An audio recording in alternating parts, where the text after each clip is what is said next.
Did you know that the first regulation to protect local wine and ensure its authenticity dates back to ancient Greece?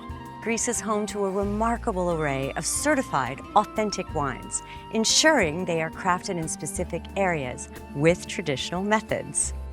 Meet some of the most interesting wine varieties which have elevated Greece to an international destination for wine tourism.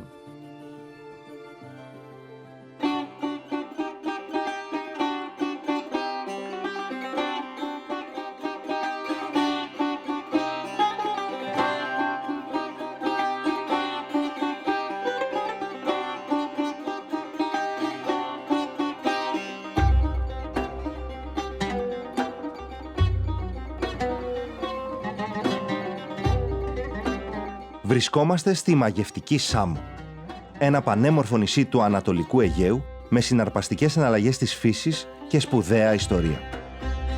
Λίγο έξω από την πόλη βρίσκεται το Πυθαγόριο, ένας παραδοσιακός οικισμός και σημαντικό λιμάνι του νησιού, που οφείλει το όνομά του στον μεγάλο μαθηματικό Πυθαγόρα που καταγόταν από το νησί. Χτισμένο πάνω στα ερείπια της αρχαίας πόλης της Σάμου, το Πυθαγόριο διατηρεί την παράδοση και τη γραφικότητά του. Η παραλία του Πυθαγόριου, η μεγαλύτερη της Σάμου, με μήκος 4,5 χιλιόμετρα, θεωρείται μία από τις πιο κοσμοπολίτικες του νησιού. Γαλάζια νερά, ψηλό βότσαλο, άμμος και πεύκα συνθέτουν ένα ιδηλιακό σκηνικό για τους επισκέπτες που την κατακλείζουν κάθε καλοκαίρι. Η εξερεύνηση της Σάμου όμως δεν μπορεί παρά να μας οδηγήσει στους αμπελώνες της, τον πραγματικό θησαυρό της σαμιώτικης γης. Η αμπελοκαλλιέργεια εδώ αποτελεί τέχνη αιώνων. Οι ορεινοί και οι μειορεινοί αμπελώνες, διαμορφωμένοι σε πεζούλες, γεννούν τα περίφημα γλυκά κρασιά του νησιού, που είναι διεθνώς αναγνωρισμένα και βραβευμένα. Πηγή που βρισκόμαστε. Βρισκόμαστε στο όμορφο νησί της Σάμου. Και γιατί το γλυκό κρασί της Σάμου είναι τόσο γνωστό? Εκτός ότι υπάρχει μια απίστευτη ηνική διαδρομή και ιστορία, το κάνει ιδιαίτερο και το τερουάρ του νησιού, το μικροκλίμα και οι εδαφικές συνθήκες. Εδώ τι έχουμε, τι θα δοκιμάσουμε? Εδώ έχουμε ένα pop κρασί της Σάμου, μοσχάτο άσπρο, μικρόρογο, που είναι η ποικιλία της Σάμου. Είναι ένα Grand Cru, δηλαδή είναι από έναν εξαιρετικό αμπελώνα χαμηλής θρηματικής απόδοσης. Από το ίδιο σταφύλι παράγεται και το γλυκό και το ξηρό κρασί. Ναι, στην υγειά μας. Του ταιριάζει να είναι δροσερό. 8 με 10 βαθμούς. Διακρίνεται κάποια αρώματα πυρηνόκαρπων, μέλι και καραμέλα βουτύρου. Υπάρχει μια ισορροπία ανάμεσα στη γλυκύτητα από το σταφύλι. Και την οξύτητα. Υπάρχει όμως και ένας δεύτερος τρόπος συνοποίησης που μπορούμε να κάνουμε ένα γλυκό κρασί της Σάμου από μοσχάτο, που είναι μια αρχαία μέθοδος παραγωγής με λιαστά σταφύλια.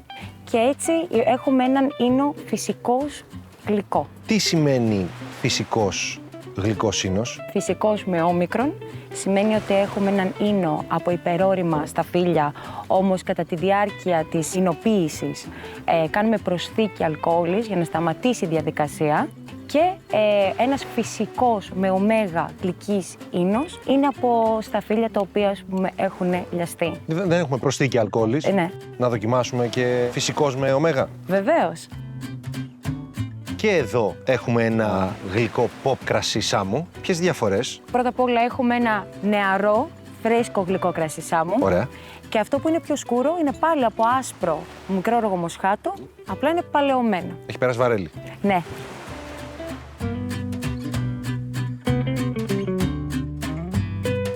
Εντάξει, πηγή, εδώ έχουμε κάτι πολύ πιο πολύπλοκο. Ναι, είναι πολύπλοκο, είναι και λόγω της παλαίωσης.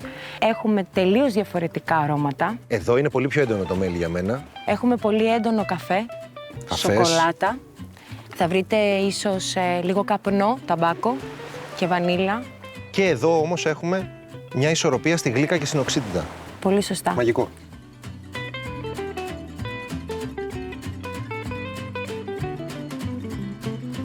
Εδώ για μένα είναι πολύ πιο απλά τα πράγματα. Γλυκά με φρέσκα φρούτα, πατισερί, Ναι.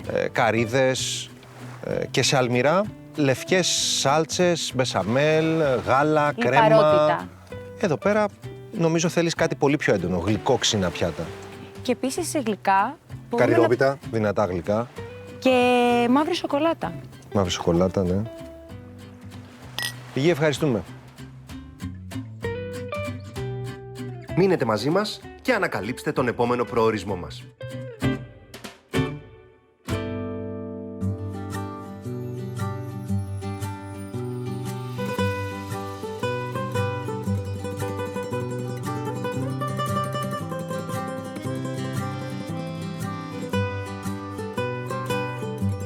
Βρισκόμαστε στη Ρόδο, το νησί που φιλοξένησε ένα από τα 7 θαύματα του αρχαίου κόσμου, τον περίφημο Κολοσσό της Ρόδου.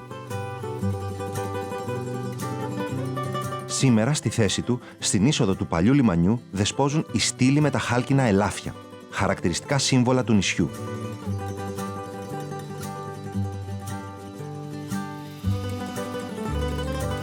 Σε μια σύντομη βόλτα στην ολοζώντανη πόλη της Ρόδου συναντά κανείς από κοσμοπολίτικα καταστήματα και όμορφα καφέ μέχρι μεσαιωνικά τείχη, οθωμανικά τζαμιά και εντυπωσιακά κτίρια με ιταλική αρχιτεκτονική, αποτέλεσμα των πολλών κατακτητών που πέρασαν από το νησί.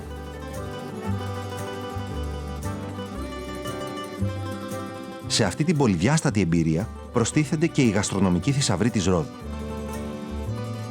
Οι έφοροι αμπελώνες της, που καλλιεργούνται από την αρχαιότητα, παράγουν εξαιρετικές ποικιλίες κρασιών.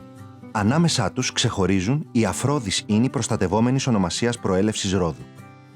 Με την φρεσκάδα και τα αρώματά τους αποτελούν την ιδανική συνοδεία για πολλές γεύσεις της τοπικής κουζίνας και όχι μόνο. Δημήτρη, έχει αλλάξει η δομή του ροδίτικου αμπελώνα? Η αλήθεια είναι ότι έχει αλλάξει η δομή του ροδίτικου αμπελώνα και οι ανάγκες που έχει δημιουργήσει η επισκεψιμότητα του νησιού. Ωστόσο, όμως, υπάρχουν πυρήνες στο κέντρο, στη ραχοκοκαλιά του νησιού, οι οποίες κρατάνε την παράδοση πολύ σφιχτά. Ποιες είναι αυτές οι ποικιλίες? Οι ποικιλίες οι οποίες ευδοκιμούν στη Ρόδο είναι όψιμης ορίμανσης.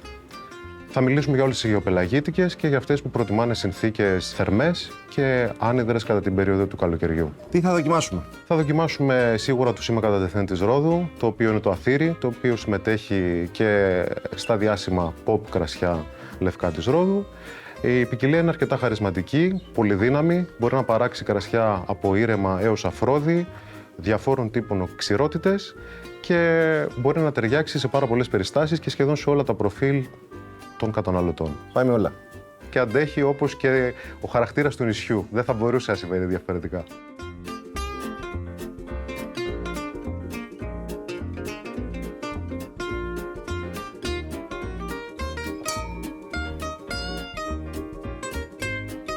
Το αθήρι είναι μια ποικιλία που αναδεικνύει το μεγαλείο της μετριότητας. Μέτρια οξύτητα, μέτριος αρωματικός χαρακτήρας, μέτριο αλκοόλ και μέτρια αρωματική ένταση. Είναι ένας υπέροχος ίνος βάσης για να έχουμε τα αφρόδη κρασιά που θα αναδείξουν τα αρώματα του μύκητα, της ζύμης, του μπριός. Βέβαια όλα αυτά υπό το πρίσμα της δροσιστικής οξύτητας, των εσπεριδοειδών, της κερίθρας και των μπαχαρικών. Τι συνοδεύει ο αφρόδης ίνος της Ρόδου? Νομίζω ότι ο αφρόδης ίνος της Ρόδου είναι άρρηκτα συνδεδεμένος με διάφορα εδέσματα αγνής θαλασσινής κουζίνας. Συγκεκριμένα έχουμε τα κιδόνια και στρίδια, τα οποία λόγω του τελικά χαρακτήρα τους νομίζω ότι μπορεί να ισορροπήσει τέλεια την οξύτητα του κρασιού και να μας καθαρίσει την παλέτα από την αλμύρα και να μας προετοιμάσει για την επόμενη μπουκιά. Και τι άλλο θα δοκιμάσουμε? Το αθήρι, εκτός από εξαιρετικούς αφρόδης ίνους, μας χαρίζει και εξαιρετικούς ήρεμους ίνους. Το προφίλ των κρασιών ακολουθεί αυτά που προαναφέραμε, οπότε εδώ πέρα θα δούμε τα εσπεριδοειδή να ξεδιπλώνονται, τα ανθικά στοιχεία και την ήπια αρωματική ένταση του κρασιού, κυρίως με νήξεις από περγαμόντο, λίγα βοτανικά στοιχεία στο τελείωμα.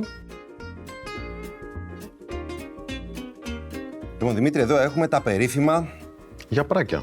Ποιες οι διαφορές από τα ντολμαδάκια?